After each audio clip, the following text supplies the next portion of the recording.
Pacom, bonjour. Bonjour. Alors, nous sommes à ton domicile parisien pour ce nouveau numéro de la série Gnosis. Ouais, j'en ai pas d'autres d'ailleurs, donc Voilà, t'es à donc mon tout va bien. domicile. Voilà. Et donc, première question, hein, des trois questions du Sphinx finalement. Pacom Tielman, qui êtes-vous? En quelques mots, qu'est-ce que vous pourriez dire? Pour les gens qui ne vous connaissent pas et qui voudraient découvrir votre univers.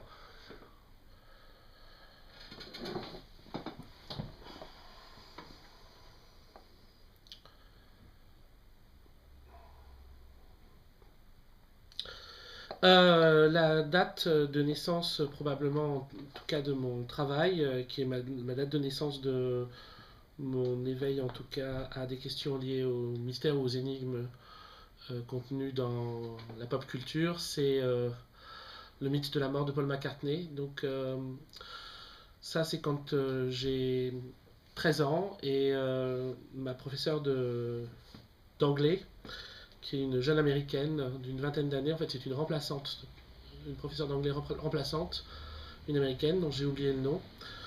Euh, Inquiète devant mon goût pour la musique des Beatles, vient me dire que c'est extrêmement dangereux, que la musique des Beatles conduit à beaucoup de problèmes, est fondamentalement mauvaise, et que pour pouvoir la faire, de toute façon, ils ont sacrifié l'un de leurs membres. Ils ont, euh, ils ont offert au démon Paul. Et elle me dit que toutes les preuves sont dans les disques des Beatles et qu'on sait ça depuis très longtemps. Et moi, je rentre chez moi, je reprends mes disques des Beatles, je commence à regarder ce dont elle m'a parlé. On est là en 88, quelque chose comme ça, 87, 88. Et je commence à retrouver tous les indices qu'elle me donne. Et je commence à avoir très très peur. Et je commence à enquêter pendant une bonne semaine. Il n'y avait pas internet à l'époque. Et donc pour trouver des documents sur ce genre de choses, au mieux on allait dans des librairies comme la librairie Parallèle. Et on trouvait éventuellement des fanzines ou alors on devait s'en tenir aux disques qu'on avait et essayer de fouiller et de chercher en effet toutes les preuves de la mort de Paul McCartney et de son remplacement par un sosie. Et donc, à travers ce sacrifice, l'expression de la volonté de domination des Beatles sur le monde. Et, euh, et donc, j'y crois dur comme fer. Je commence à me faire, jouer à avoir peur, jouer à me faire peur, à cauchemarder à ce sujet. Et puis, un de mes amis, qui est un dessinateur de bande dessinée qui s'appelle Jean-Christophe Menu, je lui en parle. Et il me dit, mais non, moi aussi j'y ai cru pendant une semaine, mais enfin bon, tu vas voir, ça va passer. C'est faux. C'est étonnant comme histoire, mais elle est pas vraie pour autant. Et ça m'est resté très longtemps, cette question-là, à savoir comment on arrive à croire à des histoires de double, de remplacement, de sosie, de sacrifice, de présence du diable. Et le premier livre que j'ai écrit, Poppermost, est sur ce sujet. Et en fait, à ce moment-là, je ne me doutais évidemment pas que j'allais entrer dans une enquête sur la culture pop qui allait non seulement me faire m'amuser à me faire réfléchir sur les formes déviées ou les formes fausses ou les formes illusoires mythologiques attribuées à la pop musique, mais également des formes plus authentiques ou des formes, elles, qui se rapprochent le plus de questions spirituelles ou métaphysiques. Et ça, c'est ma première naissance, probablement en tant qu'essayiste. Et ensuite, j'ai été surtout formé par la lecture de Guénon et la lecture de Corbin. Et ces lectures-là m'ont amené, et d'un côté aux Ishrakioun avec Sohrawardi et tout le fond mystique chiite, et puis de l'autre côté à l'Inde, la Bhagavad Gita, et aussi au corpus gnostique et au corpus hermétique. Voilà. Alors, aujourd'hui, vous vous définiriez comment? Un écrivain pop gnostique métaphysique? Comment on pourrait Pendant un moment, je voulais me définir comme un Ishraqiyun. Alors, Ça Ishraqiyun, me ça semble serait très. en langage courant pour les En langage initiés. courant, enfin, un Ishraqiyun, c'est quelqu'un qui est supposé faire l'exégèse de la lumière présente à travers toutes les traditions Mhm. et tentant également de contribuer à cette lumière. Maintenant, c'est à la fois extrêmement prétentieux et complètement bouffon et pataphysique de dire ça. Donc, les derniers temps, je considère plutôt comme des monologues parce que je travaille surtout sur la question des démons. En fait, les définitions me posent problème de toute manière. Mhm. Je n'aime que les choses qui sont problématiques à définir. Par exemple, parmi mes plus grands héros, il y a toutes les personnes qui ont fait Harakiri, à savoir le professeur Choron, Reiser, GB, euh, Delphi de Thon, Willem et tout ça, et on ne peut pas vraiment les définir comme des humoristes non plus. Mhm. Donc, et puis après, c'est une personne comme Andy Kaufman et elle est indéfinissable. Donc, je travaille à ma modeste manière à être le moins définissable possible. Donc, du coup, à perdre de toute façon au maximum toutes les déterminations extérieures pour finir par perdre des déterminations intérieures aussi. Et si à un moment euh, j'arrive à apprendre qui je suis, bah, ce sera probablement par hasard et je risque de l'oublier très vite. Voilà. Alors là, votre dernier ouvrage est un roman, votre premier roman, Sop Apocryphe. Ouais, absolument. Alors, est-ce que c'est un autoportrait de vous, là Alors, c'est pas auto déjà parce que c'est pas moi qui fais la couverture. Ouais.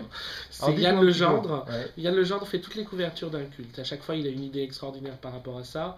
Et ces couvertures sont à la fois la couverture d'un livre, aussi un commentaire ou une réponse au livre. Sop Apocryphe est est un roman qui raconte l'histoire d'un exégète, Léon Zinman, qui est un ancien enfant star, détestant la célébrité, amoureux d'une femme qui devient de plus en plus célèbre, et qui lui a abandonné son statut d'enfant star pour se consacrer à l'exégèse et à l'exégèse des textes apocryphes, des textes gnostiques. Et en particulier un texte qu'il découvre qui s'appelle le Contre Clément, qui est écrit par Soru d'Alexandrie, et dans lequel Soru, en fait, essaye de démontrer que la manière dont le christianisme s'est imposé en récupérant des énergies qui sont des énergies déjà liées bien sûr à la magie, mais qui sont liées à l'impression d'autorité de la figure unique. Et donc, qui sont des éléments de hiérarchisation des mérites, mais hiérarchisation des mérites sur la question sur des questions qui sont plutôt des questions relatives aux vedettes, alors des questions de représentativité, des questions d'universalité de forme, et qui sont celles qui sont attribuées aux stars aujourd'hui. Donc on connaît très bien toutes les histoires autour de Jésus-Christ Superstar et tout ça. Là, c'est le roman de ses opposants et leur histoire, qui est une histoire compliquée. Et en réponse à ça, de façon assez comique, parodique, Yann Legendre a pris un portrait du Christ et lui a rajouté mes lunettes. Vos lunettes, oui. Voilà. Mais comme de toute façon, selon certaines théories attribuables à certains courants gnostiques ou s'affiliant aux gnostiques, le Christ n'est rien d'autre que notre frère à tous. Nous sommes tous des sortes de Christ. Alors, on va dire que c'est mon Christ. Alors vous, personnellement, est-ce qu'on peut dire que vous avez une religion ou une croyance? Vous parliez de gnose, d'ismaélisme, de chiisme. Alors, comment vous naviguez là-dedans? Est-ce que vous vous définissez à un moment donné ou pas? Le problème des... Alors, je sais que... Dieu sait si je n'ai pas du tout envie de rentrer en polémique avec des personnes qui sont des personnes tenant d'une foi quelconque ou d'une religion quelconque, et pour lesquelles j'ai le plus grand respect, après avoir des fois eu les plus grands mal du monde à m'entendre avec eux. Mais en fait, finalement, hey, c'est cool. Vous avez votre morceau, votre fragment du grand miroir brisé de la création. Mais de mon point de vue, toutes les religions, on apporte un problème qui est une limitation par rapport à leur propre expression, non seulement de la divinité, mais expression aussi de l'humanité. Non seulement je n'ai pas trouvé de religion qui exprimait intégralement tout ce qui pouvait pouvoir, pour moi, relever de la foi ou des doutes qu'on pouvait avoir vis-à-vis de la divinité, mais je n'en ai pas trouvé non plus qui arrivait à, on va dire, à aller au bout de l'humain. Ceci dit, c'est dans les textes des mystiques des grandes religions que j'ai trouvé les plus belles choses et qui m'ont apporté le plus de choses. En particulier, Shihabodin Yasoravardi dans le domaine musulman persan, ça strictement aucun doute. Ça, sans lui, moi, vraiment, tout ce que je fais n'a strictement aucun sens. Enfin, je veux dire, ça m'a construit quasi intégralement. Évidemment, l'évangile de Thomas dans le domaine gnostique, évidemment le Corpus Hermeticum, tous les textes attribués à Hermès Trismégiste, en particulier le discours parfait, évidemment la Bhagavad Gita. Je crois que ceux-là, c'est vraiment les principaux. Soravardi, la Bhagavad Gita, l'évangile de Thomas et le Corpus Hermeticum sont, en tout cas, sont ceux que je me sens vraiment je ressens le besoin de les lire et de les relire extrêmement régulièrement. Ceci dit, je peux aussi y ajouter les recueils des très grands poètes, Nerval, Baudelaire, Rimbaud, et les textes des membres du Grand Jeu, Roger Éluard-Lecomte et René Daumal, probablement Antonin Artaud et Alfred Jarry également, enfin, tout ce qui a pu se passer en termes de poésie et que ce soit à un niveau intuitif, à un niveau prophétique, à un niveau d'analyse aussi, à un niveau de compréhension du monde, dans le domaine poétique, et singulièrement dans le domaine poétique français, de 19e jusqu'à la moitié du 20e siècle. Là, j'ai aussi j'ai un rapport du même type qu'avec les textes sacrés, quasiment du même type. C'est différent dans le sens où lorsque on lit la Bhagavad Gita, ben, c'est évident que ça vous remet en forme. Lire la Bhagavad Gita, ça vous fait du bien, ça vous fait partir le matin avec l'énergie nécessaire pour affronter une putain de journée. Tandis que vous pouvez lire des poèmes de Baudelaire et être un peu plus déprimé en fait. Donc c'est pas exactement pareil. Mais par contre, en termes de contenu, à la fois en termes de contenu esthétique et de contenu métaphysique, pour moi c'est d'une densité incroyable. Voilà. Donc vous vous posez toujours des questions suite à ces textes. Comment vous travaillez avec ces textes-là en fait? Souvent, souvent il y a une intuition de départ et elle se transforme en obsession et cette obsession vient se nourrir d'éléments qui sont des éléments extrêmement éloignés. J'imagine que quand je travaille sur un essai, il est très important d'abord des coordonnées relativement lointaines entre les éléments pour qu'il puisse y avoir du jeu, il puisse y avoir de l'aventure et il puisse y avoir de l'inconnu. Mettons que quand je commence à travailler sur Lynch, sur Twin Peaks par exemple, j'ai besoin de quelque chose qui réponde bien à Twin Peaks mais qui réponde bien depuis assez loin. Donc je vais chercher Dante par exemple. Dante a été très important au début pour commencer le travail sur la main gauche d'David Lynch, commencer à travailler avec ça. Donc j'ai relu tout Dante et Pétrarque et j'ai commencé à m'orienter avec ces éléments-là pour composer toute ma lecture de Twin Peaks, même si au bout du compte, Dante n'apparaît pas beaucoup dans le livre. C'est ce qui m'a donné, on va dire, le système de balancier ou de poids qui m'ont fait avancer dessus. Pour le Lost, c'était Henry James, c'était les romans d'Henry James. C'est important qu'il y ait une trace visible, réelle, ça ne doit pas être n'importe quoi. Je ne peux pas juste dire hey, j'ai qu'à prendre un roman au hasard de Stendhal et puis ça fera l'affaire. Ça ne marche pas comme ça. Il faut qu'il y ait quelque chose qui soit quand même présent et réel. Mais il faut que les relations soient lointaines. Comme ça, à partir de ce moment-là, quelque chose commence et puis progressivement, ça se nourrit, ça se densifie. Donc c'est vrai que ça donne des ouvrages très riches où, par exemple, sur Led Zeppelin, vous convoquez Marcel Fissin, Stanley Kubrick, une série télé. Donc c'est à chaque fois, on a une espèce de mélange qui un puzzle qui Ouais. peut-être finit par faire sens après, Ouais. mais qui a priori n'est pas du tout évident. Ouais, c'est Hein. plus amusant comme ça. Voilà. Hein. Construisez des Ouais. pulses de connaissances un peu ésotériques et qui essaient de donner sens à ce que vous montrez. Oui. Bon. Il faut que- ouais, ok. Allez. Ce qui est important, c'est en fait,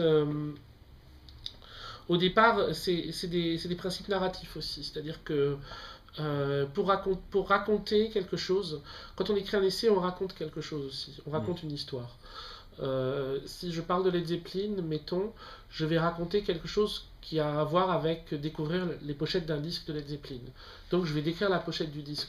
Oui. Et ça raconte quelque chose. Mais aussi, si on veut créer des systèmes d'accélération ou de ralentissement par rapport à l'analyse, il faut prendre des pôles éloignés et les raconter aussi. Donc mettons, je change de chapitre, et là, le chapitre suivant, je dois le commencer à Florence, avec Mhm. Marcel Fissin, avec Botticelli, avec Pic de la Mirandole, et ça raconte autre chose. Les deux viennent à se rencontrer, et donc à ce moment-là, ça commence à faire sens ensemble.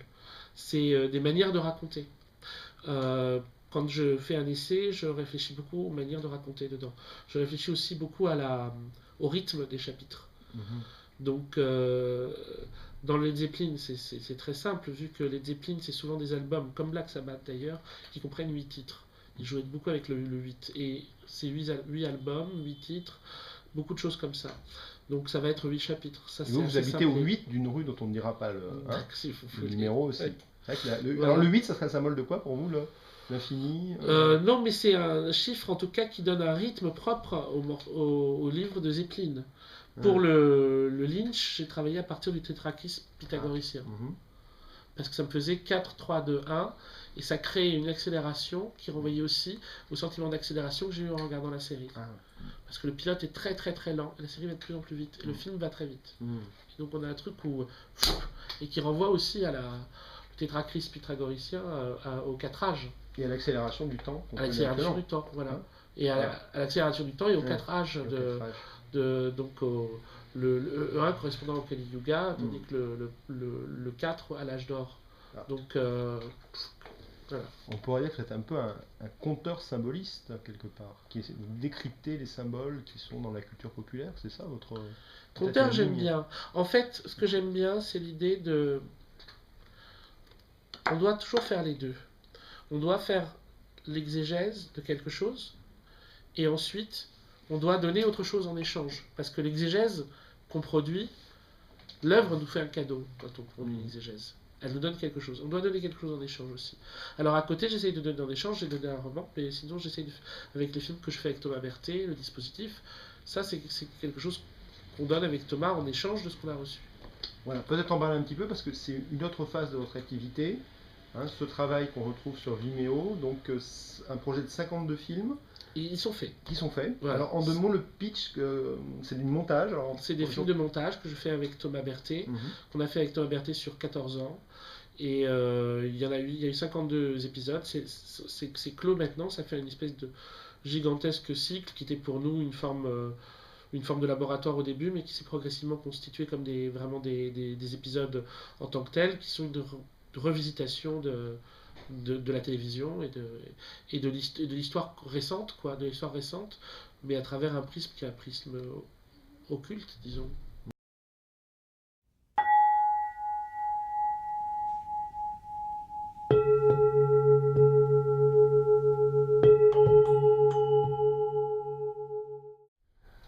Donc Pacom, après la présentation un peu de votre œuvre, quelle serait aujourd'hui la vision que vous avez de l'être humain, hein? Donc qu'est-ce que c'est que l'homme pour vous? Le problème de l'homme, c'est que lorsque on le regarde de loin, on peut avoir une vision assez simple des hommes, de l'homme des hommes. Et dès qu'on regarde de près, c'est plus compliqué. Je parle là à un niveau presque politique, hein, savoir des ennemis et des amis. Pour moi, l'humanité, à la base, c'est qui sont mes amis, qui sont mes ennemis, qui sont mes amis, qui sont mes ennemis. Est-ce qu'il y a du neutre? Est-ce qu'il y a des gens qui sont ni l'un ni l'autre? J'en sais rien. Qui sont les gens que j'aime, qui sont les gens que j'aime pas? Et le problème, c'est un problème qui se pose de plus en plus finalement, parce qu'à mesure que la fiction aujourd'hui est devenue plus riche, plus vaste, plus dense, parce que à mesure finalement que la dimension métaphysique ou spirituelle est devenue plus fine, plus difficile à trouver, les prophètes sont faits plus rares, les raconteurs ou les romanciers ou les psychologues sont faits plus nombreux. Et le domaine le plus vaste et le plus riche aujourd'hui, c'est probablement celui de la série télévisée, mais il est concurrencé aussi par ces très grands romans qui nous viennent souvent des États-Unis également, des immenses romans, des romans de plus en plus longs. Tout ce qui a commencé avec le roman russe du 19e siècle, l'exploration psychologique, qui n'est pas du tout dénuée d'une qualité spirituelle, mais qui complexifie à mort ce qu'on peut penser de l'homme, à savoir, on se retrouve finalement dans la situation où même dans la pire crapule, on va trouver des justifications suffisantes pour l'aimer, et même dans la personne la plus délicieuse, la plus aimable, on trouvera des détails qui nous la feront détester. Donc l'homme, on arrive à un point où finalement il devient de plus en plus difficile de définir l'homme, à mesure qu'on le trouve, on s'en rapproche de plus en plus près. Et à mesure qu'on se rapproche de plus en plus près de l'homme aussi, c'est comme si on avait l'impression qu'on perdait de vue finalement le plan global ou le plan général de l'expérience de l'humanité, qui est une expérience qui est quand même, dans l'ensemble, il faut l'admettre, assez fâcheuse. Assez détestable. D'accord, donc l'homme, ce serait quoi? Ce serait un animal? Ou alors, parce que tu parlais de Christ intérieur tout à l'heure, de divinité, alors, en fait, quelle serait la vision? Le problème, c'est à quoi sert cette putain de saloperie qu'est l'humanité? Parce que les animaux, c'est très... on ne peut pas trouver de laideur ou de vulgarité chez les animaux, il y a toujours une grâce infinie chez n'importe quel animal. Tandis que l'homme, lui, apporte non seulement la souffrance, la désolation, l'horreur, la destruction, la possibilité de la destruction totale de son espèce et de toutes les autres espèces. Donc l'homme est quand même une plaie, une espèce de gangrène, mais en tant que j'écris des bouquins, je me rends bien compte que je ne les écris pas pour les animaux non plus, donc je m'adresse à des hommes, évidemment. Et les hommes pris individuellement, un par un, même la pire des ordures, c'est ça bien le problème, on finit toujours par trouver la trace lointaine, enfouie en lui, de l'étincelle divine. Donc on se retrouve finalement dans la situation où on a perdu l'étincelle divine de départ, qui renvoie au grand projet, au projet cosmique, au projet global, la beauté extraordinaire du ciel étoilé, etc. En tout cas, c'est notre modèle de la beauté. Et on arrive à un niveau infinitésimal à retrouver la trace, mais comme une trace triste, une trace mélancolique, la trace de la nostalgie, la nostalgie inscrite à l'intérieur même de la pire crapule de son existence d'avant, de son existence angélique.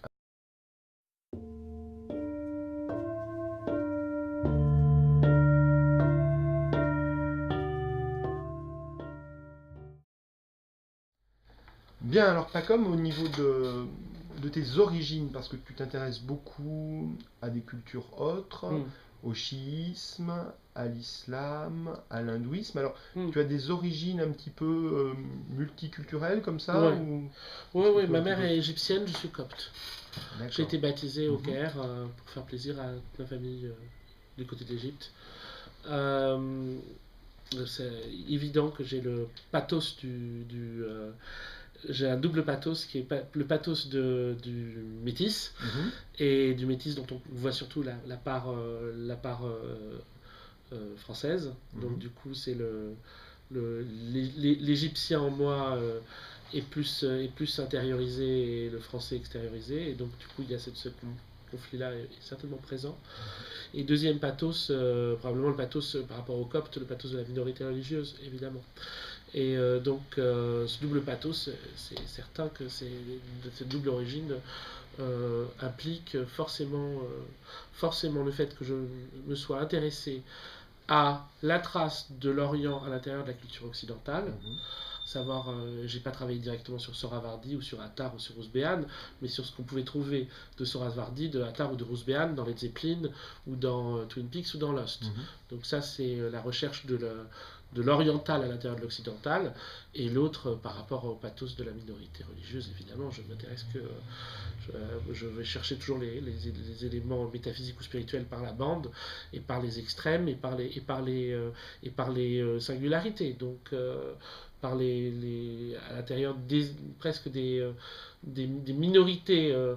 Euh, le chiisme est une minorité par rapport à l'islam, par rapport au sunnisme. Le gnosticisme est une minorité parmi les minorités. C'est évident que de mes propres origines, on peut trouver des patterns, en tout cas une espèce de base tacite qui explique aussi les choix qui auront été pris ensuite. Tu t'es posé la question de l'origine de ton nom de famille, enfin, ou du sens qu'il a? Je le connais. Alors, est-ce que ça nous éclairerait un petit peu sur ces questions? Bof. Tiellement, en fait, donc c'est le nom de mon père, et c'est le nom de famille du côté de mon père. C'est d'origine probablement belge, c'est du nord en tout cas. Ça vient de Tillman, l'homme de grande taille. Je suis pas de très grande taille, donc du coup. Mais est-ce qu'il n'y a pas un point, sur le plan symbolique, la question de la taille? La question du grand homme. Daniel Dark disait la taille de son âme dans son dernier album, par exemple, qui dépassait largement alors que lui était pauvre et rabougri à la fin de sa vie. Hein, la question de la taille, de quoi parle-t-on quand on parle de la taille? J'espère que la taille de mon ego ne dépasse pas la taille de mon âme. Voilà. Écoute, question. Ce que je peux te dire là-dessus, moi, la question des grands hommes au sens occidental du terme me fait horreur. Ce sont parmi les personnages que j'aime le moins dans l'histoire de l'humanité, les grands hommes. Tu regardes, pour moi, ce sont tous des complices de l'enténébrement du monde. Et donc, tout ce qu'on apprend dans l'histoire française comme étant des grands hommes, type Napoléon, Auguste Comte, Voltaire. Malraux aussi J'ai horreur de tout ça.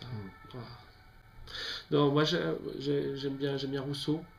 C'est le seul grand homme que je crois que j'aime bien, Rousseau. Mais c'est déjà quasiment, il est déjà dans le gang des fous, quoi. Le gang des fous et des poètes. Non, toutes les formes type grands hommes sont pour moi les formes impériales qui correspondent en fait à toute la phase dans le monde moderne de la phase de la solidification et de la perte progressive de la relation à l'âme. Quand dans le règne de la quantité, René Guénon pose ces deux périodes dans l'histoire de la modernité avec une phase de solidification suivie d'une phase de dissolution. Dans la phase de solidification où il y a tout ce qui concerne le rationalisme, le matérialisme, l'humanisme, les lumières, les délires sur l'homme-machine, type la maîtrise et compagnie, mais même la technologie, tout ce qui renvoie à ces questions-là. Là, pour moi, ça renvoie à cette question des grands hommes. Et la question suivante, la deuxième phase, qui est celle de la dissolution, la dissolution donc, où les puissances de l'âme reviennent, mais par en bas, et en fait amènent aux puissances de destruction. Guénon met la théosophie, le spiritisme et la psychanalyse. Comme étant des erreurs, finalement. C'est ça? Non, en fait, comme étant oui, ce sont des erreurs, bien sûr, tout à fait, ce sont des erreurs, mais il y a un truc supplémentaire, c'est qu'en fait, ça appartient véritablement à des nécessités du Kali Yuga, mais des nécessités négatives, à savoir les facteurs de dissolution qui vont permettre de nous amener à la fin du cycle, mais qui passent par, il y a un grand nombre de sacrifiés pour ça, et c'est tous les gens qui rentrent dans les pièges qui sont tendus par ces visions du monde, ces conceptions du monde, mais auxquels on peut en rajouter beaucoup d'autres, parce que tous ces éléments-là, c'est les éléments qui amènent le New Age, finalement. Donc, tu seras assez critique vis-à-vis du New Age, finalement. Oui. Pendant très longtemps, j'ai eu une relation dialectique avec le New Age, à savoir, c'est toujours mieux que le matérialisme, mais on peut faire mieux que ça. Maintenant, après avoir lu Guénon, c'est difficile de ne pas être très critique vis-à-vis du New Age. De voir, en fait, finalement, des dangers aussi importants, sinon plus importants dans le New Age que dans le matérialisme. Alors, quel serait le danger ultime du New Age, selon toi? La transformation de l'humanité en zombie. Le nombre de séries télé qui passent sur les zombies en ce moment, c'est quand même c'est bien dans la conscience collective. Voilà, en zombie et en vampire, parce que le vampirisme aussi, c'est impressionnant. Alors le vampire, la figure du vampire ne nous abandonnera pas. Celle-là ne va pas nous lâcher parce que c'est la métaphore ou l'archétype le plus approprié de tout le fonctionnement de la gouvernance mondiale. Oui, donc du coup, vaste. Donc là, on ne sera pas fini. Le zombie, c'est probablement les productions les plus évidentes de l'humanité qui a perdu tout rapport authentique à la transcendance, mais qui a aussi perdu tout espoir dans une vie heureuse matérielle. Tout espoir, elle a perdu toute relation à la transcendance, mais aussi tout espoir dans l'immanence. Il ne reste plus que le zombie. Le undead. Stephen King, l'univers de Stephen King. L'univers de Stephen King, c'est l'image la plus juste de ce que peut produire la deuxième phase de la modernité. Alors le fait de réfléchir et d'avoir du recul sur ces figures-là, ça peut peut-être justement nous aider à ne pas tomber dans cette espèce de cul-de-sac, non? Qu'est-ce que tu en penses? On espère toujours. Hein. On espère toujours. Ouais. Mais tu restes optimiste quand même? Non, je peux pas dire que je sois optimiste. Bon. Je suis pas pessimiste non plus. C'est-à-dire, il y a des choses qui... comment? Là, les conditions sont pas réunies pour que ça aille mieux pour l'instant. Maintenant, l'histoire n'est pas finie juste parce que on en a envie. Hein. Voilà. Donc tu écoutes toujours autant de musique ou Ah oui, beaucoup. Sur les, beaucoup de musique, beaucoup de pop, beaucoup de jazz, pas beaucoup de classique, mais un peu de classique moderne, enfin de musique moderne, mais surtout de la pop et du jazz, toujours. Ouais, parce que tu parles d'un musicien classique là. D'où vient l'être humain? D'où vient l'humanité? Alors, est-ce que tu as une opinion là-dessus? Je serais gonflé, hein, j'étais pas né. Mais, à la lumière peut-être de ce que tu as étudié ou lu? Je m'intéresse beaucoup à l'hypothèse, en tout cas, du drame dans le ciel, ou en tout cas de l'idée qu'il y a eu avant la création des mondes manifestés.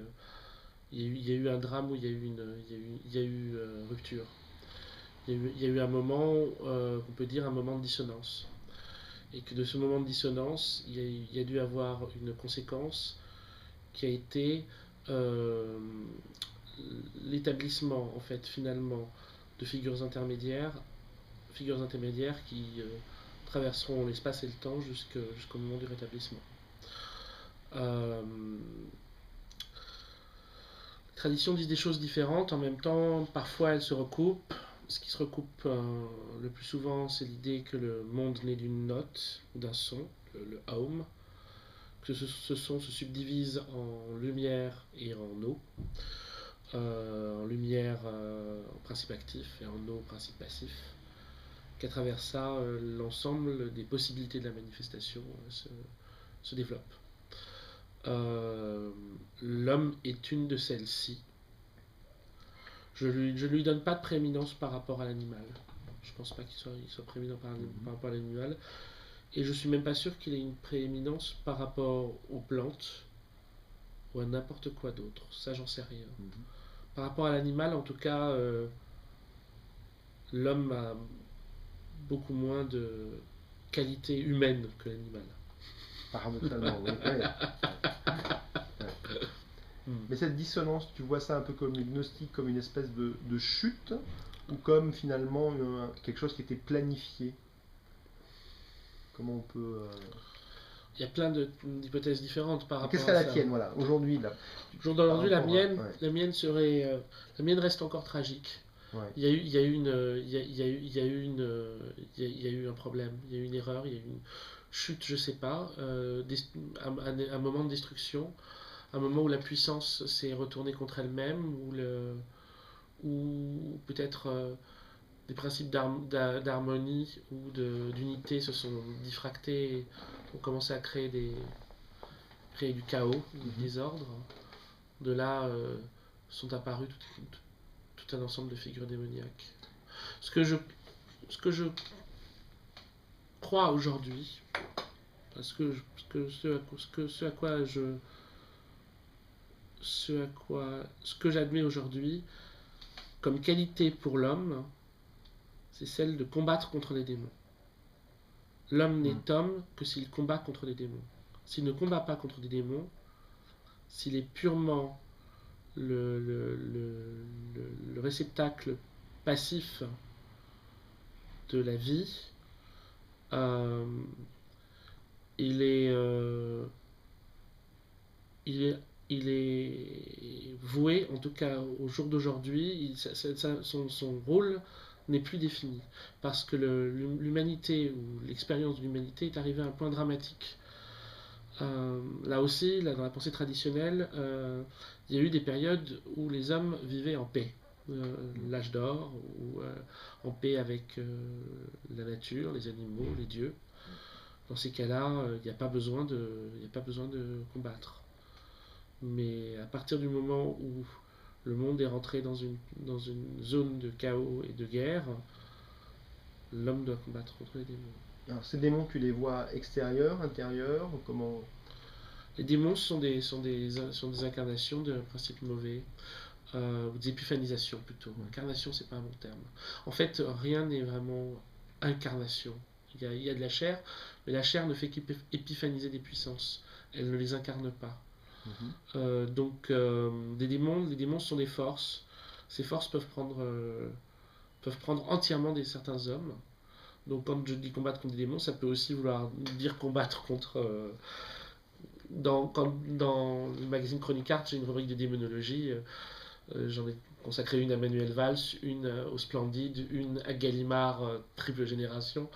Ça peut aussi être des politiciens, des éditeurs ou des comiques, mais c'est avant tout des principes ou des forces qui prennent certaines formes à un moment ou à un autre moment. Alors, belle illustration dans l'œuvre que tu as fait sur David Lynch, peut-être, non?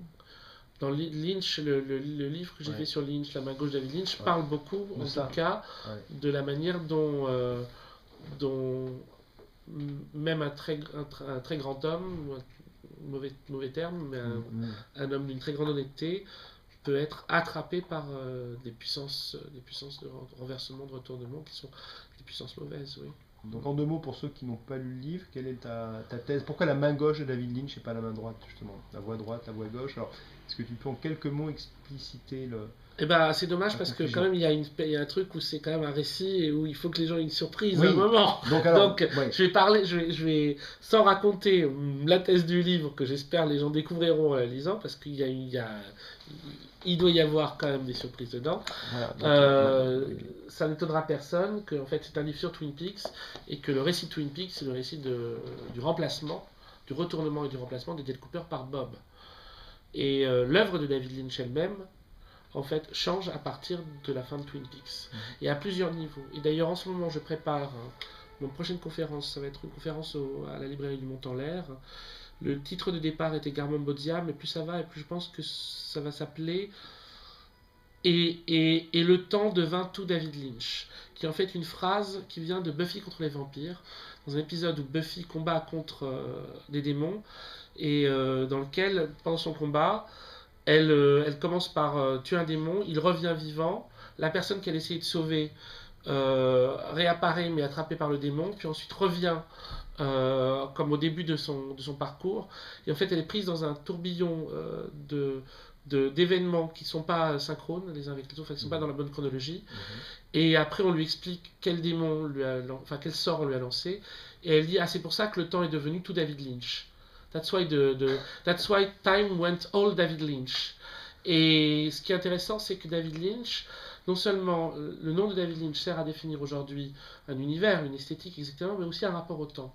Et ça, c'est central, c'est que à partir du dernier épisode de Twin Peaks, celui du déboîtement de Dale Cooper et de son remplacement par Bob, le temps des films de David Lynch se déboîte également, comme dans La Pièce Rouge. C'est-à-dire que jusqu'alors, si on met à l'extérieur Eraserhead, qui est comme une cosmogonie ou comme une apparition de la vie, une apparition du monde, et qui n'a pas de problème de chronologie d'ailleurs, c'est juste comme un conte quoi.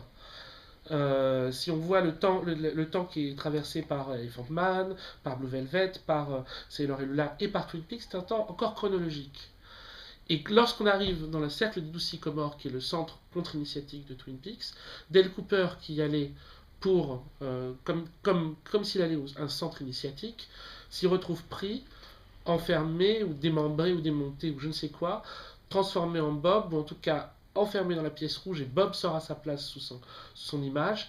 Et à partir de ce moment-là, le temps des films de David Lynch devient comme le temps de la pièce rouge, où les morts et les vivants se mélangent, et où les gens sont à différents moments de leur vie, au même moment, ou de façon comme un patchwork, ou comme un temps entièrement en désordre, un temps out of joint, comme dit Hamlet, un temps désarticulé.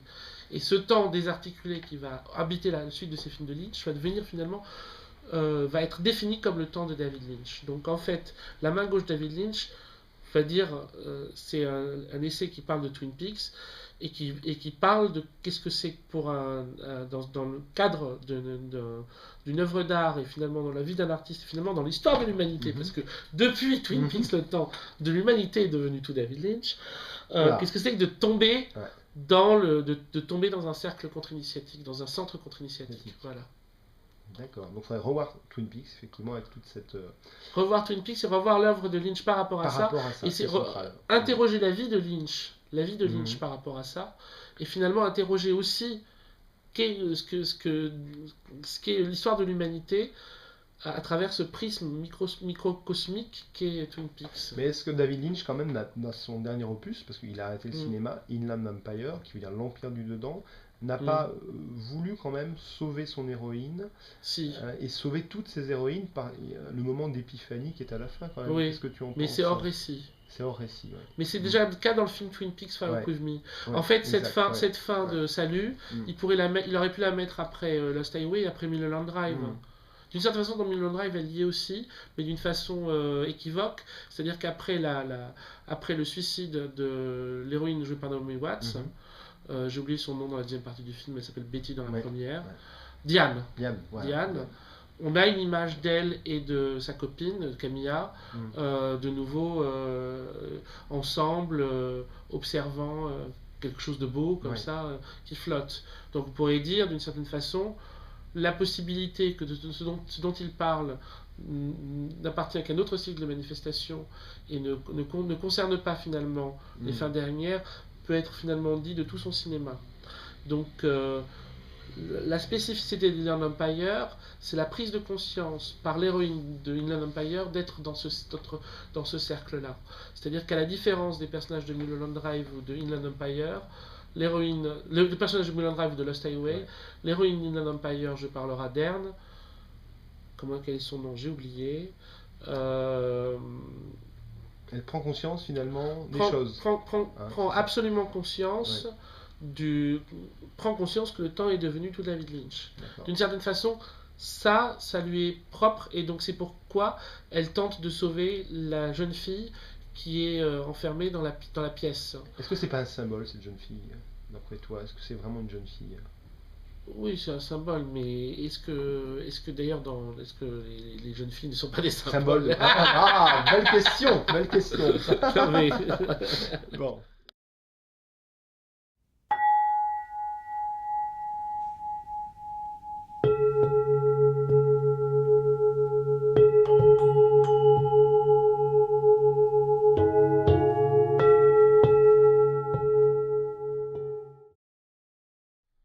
Bien, alors troisième et dernière série de questions sur finalement notre avenir, ton avenir, tes projets. Là, j'ai cru comprendre que tu t'intéressais beaucoup au phénomène des stars, de la pop, du yoga.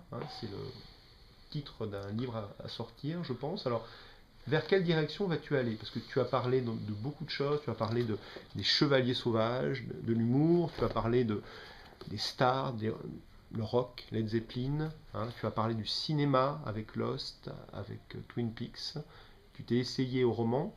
Alors quelles sont les directions que ton œuvre va prendre? Tu le sais, tu as des intuitions. Alors déjà, pop yoga, c'est pas vraiment une direction que je vais prendre, c'est plutôt le livre va être un choix de textes que j'ai déjà écrit sur les 15 dernières années, sur textes qui sont ou des articles longs, ou des essais courts, ou des conférences, aussi des inédits, sur plein de sujets liés à la pop, et avec un système d'exégèse qui fait intervenir évidemment des éléments des Shrakiun, des éléments gnostiques, des éléments indiens, Et donc mon système exégétique qu'on peut voir dans La main gauche de David Lynch ou dans Les mêmes yeux que Lost, mais là sur un nombre de sujets assez vaste, venant de la musique, du cinéma, de la bande dessinée, littérature, etc. Donc pop yoga, c'est moins une direction que ça va prendre, plutôt clore, ou en tout cas terminer un cycle, oui, absolument. C'est ça mon souci pour ce livre pop yoga, et essayer de faire, on va dire, le meilleur livre possible que je puisse faire sur ce sujet. Tu parles de David Bowie, je crois. Oui, David Bowie, il y a Elvis. Qui revient très fort, David Bowie en ce moment, c'est impressionnant. Ouais. Il y aura Elvis, il y aura David Bowie, il y aura Lars von Trier, il y aura Twin Peaks, il y aura des choses en plus aussi sur les Beatles ou sur Zappa. Il y aura énormément de choses différentes. Autant de bande dessinée, sur Fred, qui nous a quittés il y a peu de temps, un texte sur Philémon et tout ça. Après, vers où je veux m'orienter, c'est compliqué de le dire, étant donné que là, je suis en train de commencer quelque chose d'autre avec la résidence que je fais en ce moment Montant-l'Air, sous le nom de Satan Trismégiste, et qui, on va dire, une sorte de tentative de travailler sur la question des éléments qui sont les éléments qui paralysent notre détermination, des éléments qui nous enferment, donc les éléments démoniaques ou des éléments de type mauvais. Et à travers ça, mon guide principal, c'est Baudelaire. D'accord. Mais avec Baudelaire, j'essaye aussi de faire participer d'autres éléments, et en particulier j'ai décidé de reprendre une lecture assez complète, le plus complète possible, de René Daumal et d'autres poètes, et également évidemment d'autres éléments, mais ça je ne sais pas encore du tout ce que ça va donner. Je pense que ça donnera un livre. A priori, ça donnera un livre, mais qui sera un livre qui aura probablement une autre forme. Plus, donc, moins sur l'univers des séries télé, maintenant plus sur la poésie ou sur le... Non, il y aura... la question des éléments qui sont invoqués n'est pas indifférente, mais la question du médium qui sera invoqué est indifférente. Il peut très bien y avoir des choses sur Buffy contre les vampires, par exemple, là-dedans. Ça me semble tout à fait pertinent dans ce cadre-là. La question est plus la forme que ça va prendre. Cette forme-là, je la cherche pour l'instant. Ça sera probablement proche de l'essai, mais ça sera probablement construit de façon différente et écrit de façon, je l'espère, à mesure que ça avance, plus clair, de plus en plus clair.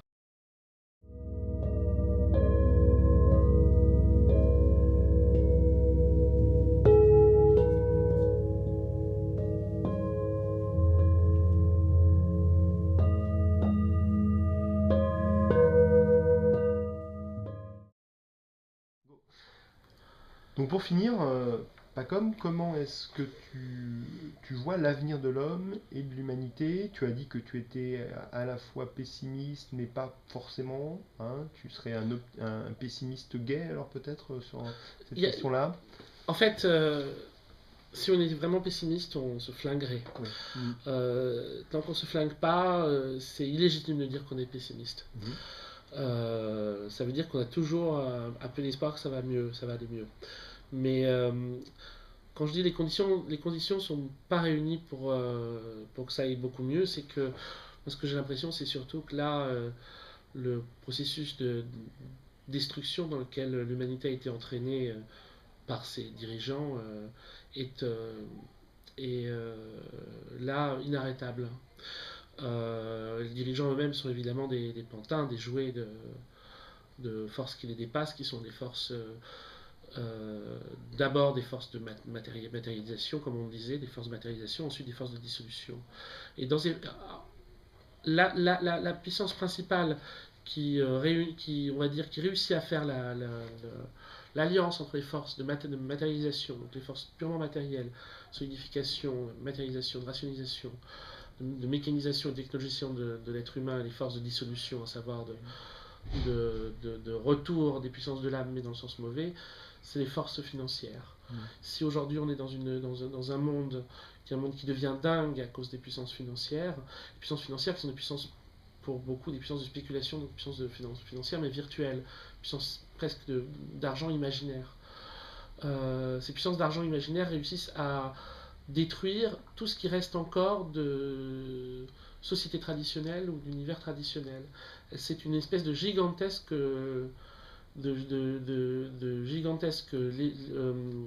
machine. Dans un des épisodes du dispositif qu'on a fait avec Thomas, on a mis des images des Hopi. Ça, c'est des images qui avaient été filmées par Carl Franzoni, un des anciens freaks, un ancien ami de Zappa, qui a suivi beaucoup les Hopi, et qui a suivi les Hopi quand il s'était allé en 2001 voir prendre une visite aux dirigeants de la banque Lehman Brothers, parce que les gens de Lehman Brothers étaient les actionnaires principaux d'une société minière qui s'appelle, je crois, Coal Company ou Peabody Coal Company, ou je ne sais plus exactement, qui grosso modo détruisait tous les sites religieux Hopi, sites de vie, sites de croyances Hopi, pour récupérer des matières premières, mais avec une violence et un chaos qui n'a rien à envier à ce qui a pu être fait par évidemment les premiers immigrants ou les gens qui ont exterminé les Indiens. C'est-à-dire que là, les puissances de la banque, les puissances de la bourse sont tout aussi destructrices. Elles prétendent évidemment être neutres par rapport à ces questions-là, mais en fait elles sont investies inconsciemment par des puissances qui sont des puissances de destruction. Puissances de destruction, on voit sur les Indiens d'Amérique, mais aussi sur le reste du monde, mais également sur l'Europe et en Europe, sur les coins qui sont encore les coins où il y a encore le plus de structures traditionnelles ou de structures humaines, d'humanité traditionnelle, à savoir l'Europe du Sud. Que ce soit l'Irlande, que ce soit la Grèce, que ce soit l'Italie, que ce soit l'Espagne qui soit touchée avant tout par la crise économique mondiale, n'est pas indifférent.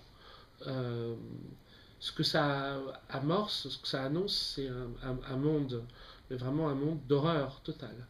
Un monde qui va finir par ressembler vraiment à ces récits de science-fiction avec des leaders fascistes, des individus seuls.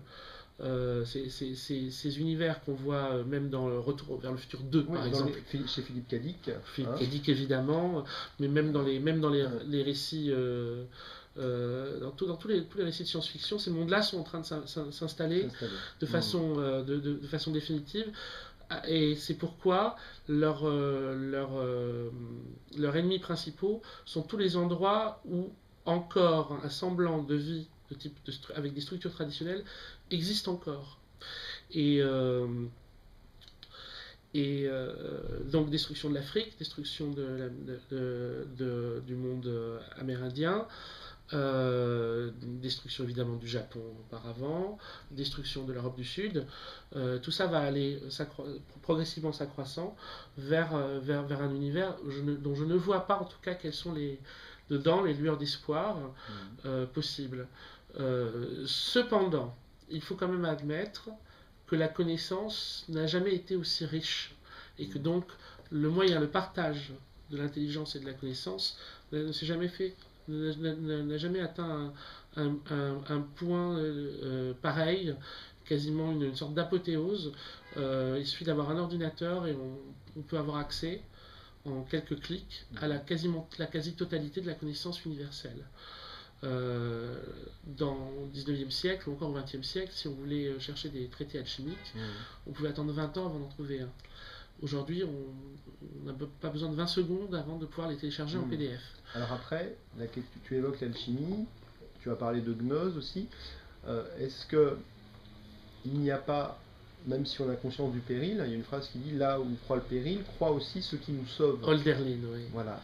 Et est-ce que là, tu ne verrais pas, tu viens de prononcer le mot d'alchimie, quelque chose, une vision de qu'est-ce qui pourrait nous sauver, et si on était sauvé, on irait vers quoi? C'est un peu la question qu'on peut se poser à la fin de 2001. Finalement, à la fin, ce personnage-là, est-ce qu'il revient sous forme humaine? Est-ce que c'est l'éternel retour? Ou est-ce qu'à un moment donné, il échappe à la condition humaine pour avoir accès à un autre état de conscience, à un autre niveau de monde qui n'est pas ce bas monde? Voilà. Qu'est-ce que tu penses de ça?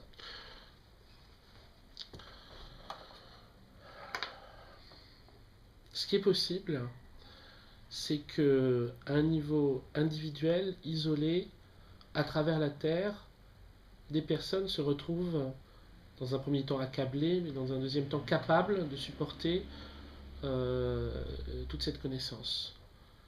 Ceux-là, ces hommes-là, ces femmes-là, ces êtres-là, on ne les connaît pas encore. Ça, c'est une possibilité, évidemment, qui est une possibilité glorieuse et joyeuse.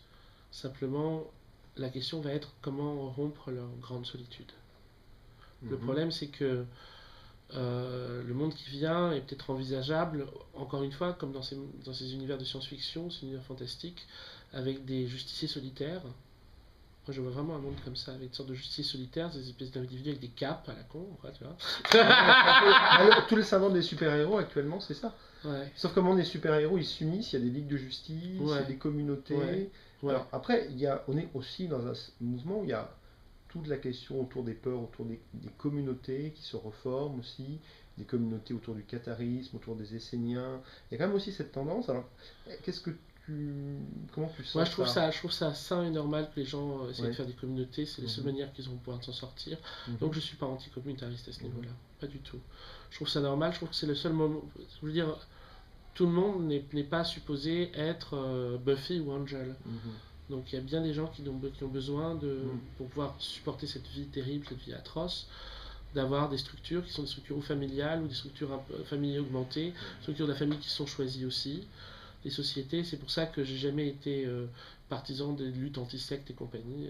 Ça m'a toujours semblé vraiment déplacé de la part d'États qui sont des États destructeurs et arrogants et vains, de vouloir empêcher les gens de se couper en communauté. Ça me semble légitime, la recherche de la communauté. Une manière de s'en sortir, une manière de s'en tirer. Tout le monde n'est pas supposé être prophète ou martyr ou poète maudit. C'est pas... les gens ont le droit de vouloir s'en sortir. Et la communauté est le seul moyen qu'ils ont de s'en sortir parce que la société, l'État ne le remplacera jamais, ce truc-là. N'est pas en mesure, en tout cas aujourd'hui, de proposer une alternative. Tout ce qui est en mesure de proposer, c'est une prostitution généralisée, c'est tout.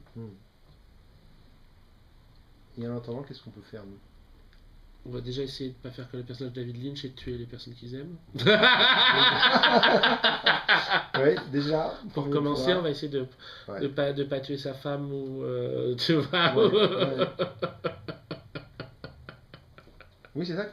Comment bâtir des relations saines avec autrui, j'ai envie de dire. C'est ça. Hein, je crois que c'est déjà pas mal ça. Si on arrive à bâtir des relations saines avec autrui, je dirais que déjà pour un temps, ça suffit pour une vie, ça suffit à justifier une vie.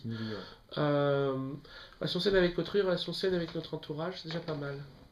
Mais là-dessus, c'est pas des questions qu'on peut. C'est pas ça qu'on attend des artistes non plus. Les artistes ne sont pas là pour nous montrer comment on doit agir. Ils nous montrent ce qui se passe quand on agit autrement. C'est plutôt ça. Alors, me vient pour conclure un peu la vision que tu as de la star sur finalement, pourquoi aujourd'hui cette vénération des stars, et peut-être que là on a une piste de réflexion sur tout ça. Pourquoi tu as fait une conférence sur Elvis Presley. Est-ce que tu peux résumer l'hypothèse qui était dans ta conférence sur cette question de pourquoi avons-nous besoin de stars? C'est une question très, très compliquée qui m'intéresse énormément. Et je crois que la situation aujourd'hui, justement, dans une situation qui a basculé. Parce que vraiment, l'adoration des stars, c'est un état qui appartient vraiment au XXe siècle, au XXIe siècle, et plutôt dans la profanation. Et donc, les stars sont venues à un moment comment dire, on ne peut pas vivre sans une personne que l'on peut voir et qui peut nous écouter. Cet autre que l'on peut voir et qui peut nous écouter, que ce soit un dieu, un ange, un amour, une autorité, c'est toujours la personne par rapport à laquelle on peut se définir. La star, à un moment, a eu ce rôle-là parce qu'à un moment, de toute façon, la question, la façon dont on se définissait aussi par rapport à une quantité de visibilité. La star est la personne la plus visible. À partir du moment où elle est la plus visible, elle prend en partage, on va dire, elle prend une grande part de l'adoration qu'on pouvait éprouver avant pour les héros, pour les saints ou pour les dieux. Mm. Et par rapport à ça, elle peut servir à la fois à l'individu pour se construire, mais aussi il atteint sa limite ou son seuil par rapport au fait qu'il ne peut plus au bout d'un moment que le limiter. Mhm. Pendant un moment, elle peut servir de modèle, à un moment, elle devient simplement une prison. Euh, L'époque des stars, qui est une espèce d'époque héroïque du cinéma et de la musique pop, dont les plus célèbres sont évidemment Elvis Presley, Marilyn Monroe, mais tous les autres. Cette époque-là a une période récente, importante, moi qui m'a vraiment beaucoup obsédé, qui m'obsède toujours énormément, interrogé par rapport à ce qu'elle a produit, par rapport surtout à l'incapacité qu'elle a eue de produire autre chose que des monstres, des vies monstrueuses ou autre chose que des échecs de vie.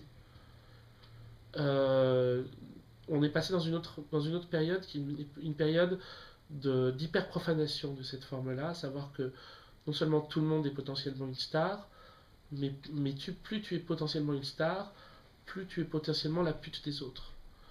Et donc, aujourd'hui, le système d'hyperstarification des personnes à travers les reality shows ou les émissions de crochet, les télécrochets, etc., c'est aussi des émissions d'hyper-humiliation et d'hyper-instrumentalisation. Et là, c'est-à-dire que ça renvoie à un phénomène, je crois, c'est que ça renvoie à un déficit de croyance par rapport au modèle de la star également.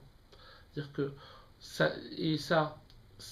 comprend un élément de conscience important, à savoir qu'on a compris que les stars ne s'en sortaient pas, mais qu'au lieu d'essayer de trouver un autre moyen de se sortir, on a décidé de les attaquer, de les punir, de ne pas réussir à servir de modèle. Donc ce qui est très violent et ce qui est très dur, le problème principal en fait de la star comme modèle, c'est que la star, en tant qu'elle devait être le plus quantitativement visible, elle devait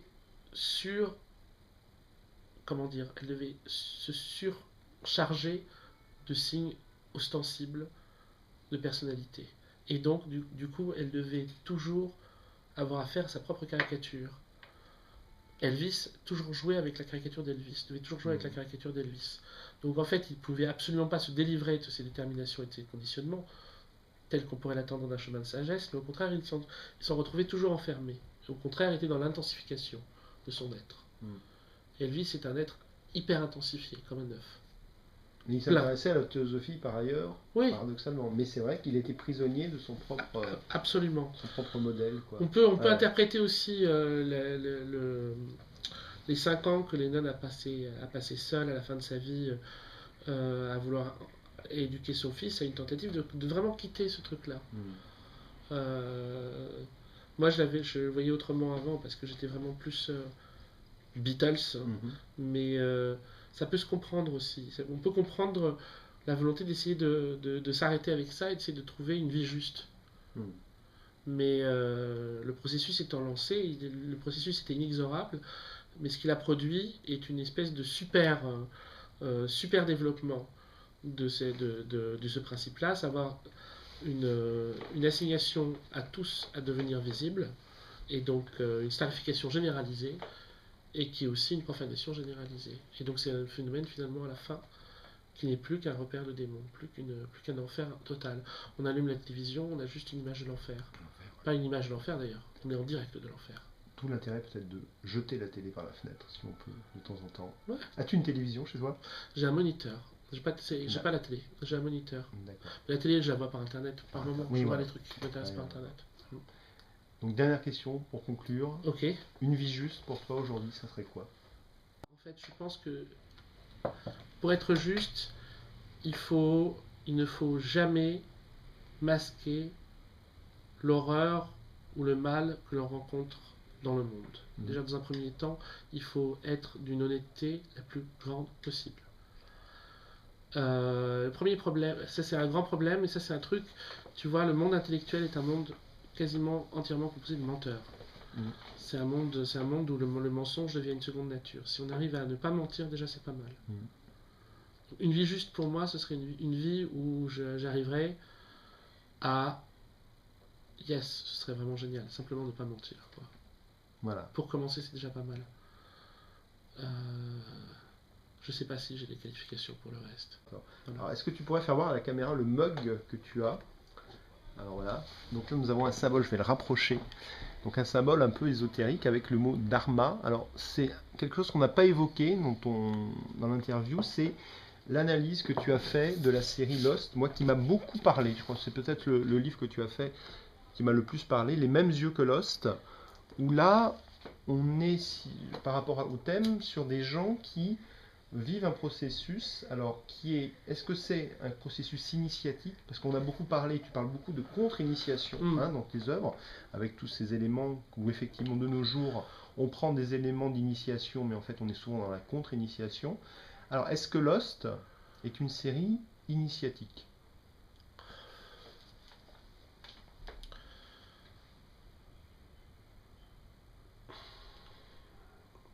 Oui, je pense que oui. Je pense que oui. Dans le sens où, en ce qui me concerne, elle a entraîné un travail sur moi-même d'un autre type, par exemple, que Twin Peaks, ça c'est certain. Quand Lost s'est arrêté, j'ai dû me mettre à écrire immédiatement sur Lost. J'ai dû refaire tout le parcours de Lost en moi. Mais déjà, pendant que Lost passait, avec mes amis, on en parlait tout le temps. Et en fait, en parlant de Lost, on parlait tous de nos vies. C'est quelque chose qui renvoyait vraiment à notre expérience du monde. Lost a réussi à fonctionner comme un pôle d'orientation par rapport à la vie elle-même. Donc dans ce sens-là, elle a une dimension potentiellement initiatique. Elle se sépare en tout cas de la réflexion sur la télévision telle que Twin Peaks autour de quelle Twin Peaks pouvait se centrer. Euh, c'est très délicat de parler de ça. Très délicat après par rapport à la question de l'initiation. Très très délicat. Disons que je n'ai pas vu dans Lost d'éléments qui soient des éléments contre-initiatiques. Et surtout, l'articulation entre action et contemplation était la bonne. À savoir que dans Lost, l'action n'a jamais été considérée que sous son angle d'action, une action soumise au principe qui est un principe contemplatif. Donc la hiérarchie entre les brahmanes et les kshatriyas dans Lost est juste, alors que dans la fiction américaine dans l'ensemble, elle est inversée. La fiction américaine dans l'ensemble est thématisée sous l'angle du héros. Et Lost, il y a ça de très très intéressant. On peut voir ça dans les bonus de la 6ème saison. Les bonus de la 6ème saison, il y a un petit doc où on questionne les scénaristes de Lost par rapport à l'influence de Joseph Campbell et donc de la thématique du héros. Et où il ne cesse de dire, bien sûr qu'on a lu Campbell, bien sûr que ça nous intéresse, mais nous, ce qui nous intéresse, c'est pas le héros. Et ils sont pas capables de dire ce qui les intéresse. Ils sont eux-mêmes dans le doute par rapport à ça. Or, toute la question de Lost, c'est de repérer, de retrouver dans le spectateur, de faire du spectateur le gardien de la loi, à savoir donc le prêtre de la série. Le spectateur suit une initiation pour devenir prêtre dans Lost, pas pour devenir guerrier. C'est très très singulier, très particulier. Et parce que l'enjeu de Lost, c'est de déterminer qui sera le nouveau Jacob. Et Jacob, lui, n'agit pas.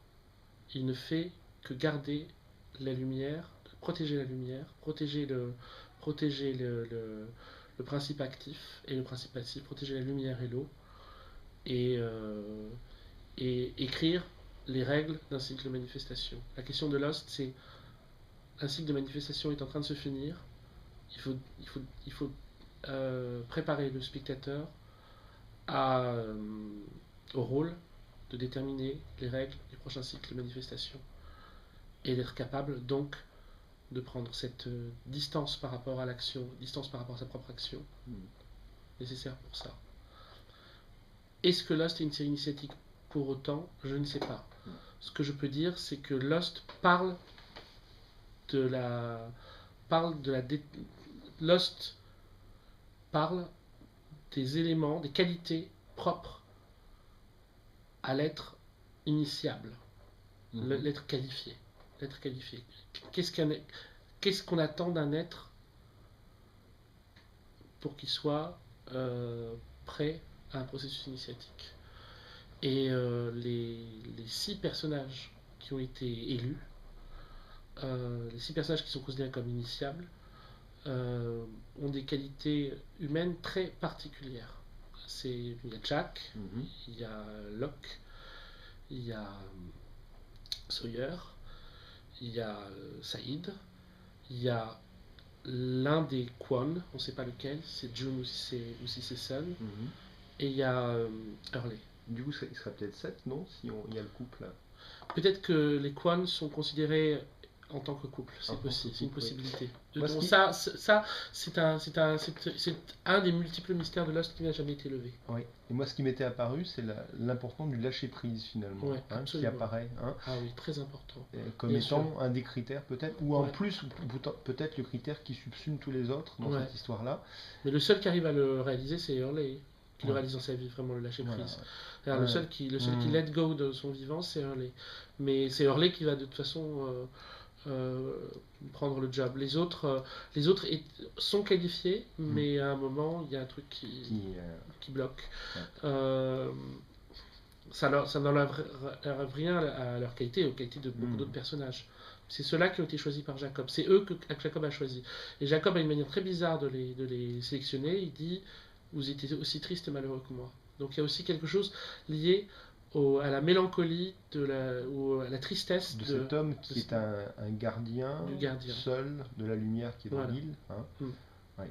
Donc effectivement, c'est peut-être une série à revoir et à questionner sur finalement qu'est-ce que ça fait dans notre vie. Mais quand on voit la réaction du public, il y a eu une grande déception.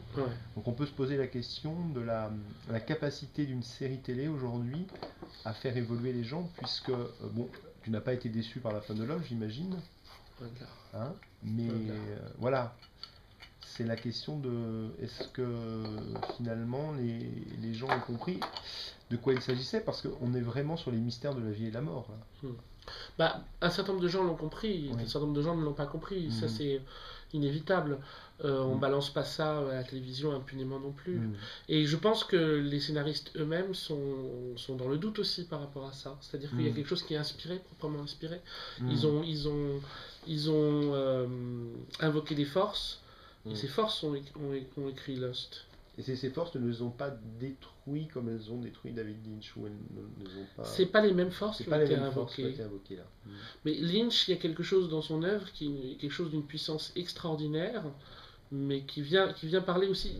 En fait, le problème, c'est que les artistes sont des inspirés, dans le sens aussi où leur œuvre non seulement les échappe, mais leur vie leur échappe aussi. Et si ce qu'ils ont à montrer est terrible, leur vie va être terrible également. Ça n'en fait pas moins d'eux des prophètes. Mais par contre, la vie qui va avec n'est pas bonne. Est-ce que tu te poses cette question-là pour toi-même, parce que tu dis que tu travailles beaucoup sur la démonologie, tu travailles beaucoup sur ces choses-là. Est-ce que tu ne te poses pas sur question, voilà, est-ce que pour moi, il n'y a pas un danger aussi à évoquer tout cela à un moment donné? Il y a des dangers, tellement de choses. Oui. Donc tu n'as pas forcément peur de ça. Il n'est pas légitime de se poser trop de questions sur soi-même. Je pense pas que ce soit légitime de se poser trop de questions sur soi-même. Les questions qu'on doit se poser sur soi-même, c'est: est-ce que je suis capable de continuer à travailler et d'avancer? Et surtout, on doit se poser beaucoup de questions sur ce qu'on fait. Est-ce que je fais mon travail le mieux possible? Est-ce que le livre que je fais, dedans, il y a tout ce que j'ai pu, tout ce que je pouvais mettre y est? Est-ce que je suis allé assez loin? Est-ce que je peux aller plus loin? Est-ce qu'il est temps de faire ce bouquin-là ou pas ce bouquin-là? De faire ce film ou pas faire ce film? La question de ce que ça produit sur soi-même, c'est très difficile de se poser ce genre de questions. Peut-être que c'est légitime de se les poser, je sais pas. Moi, j'en suis incapable.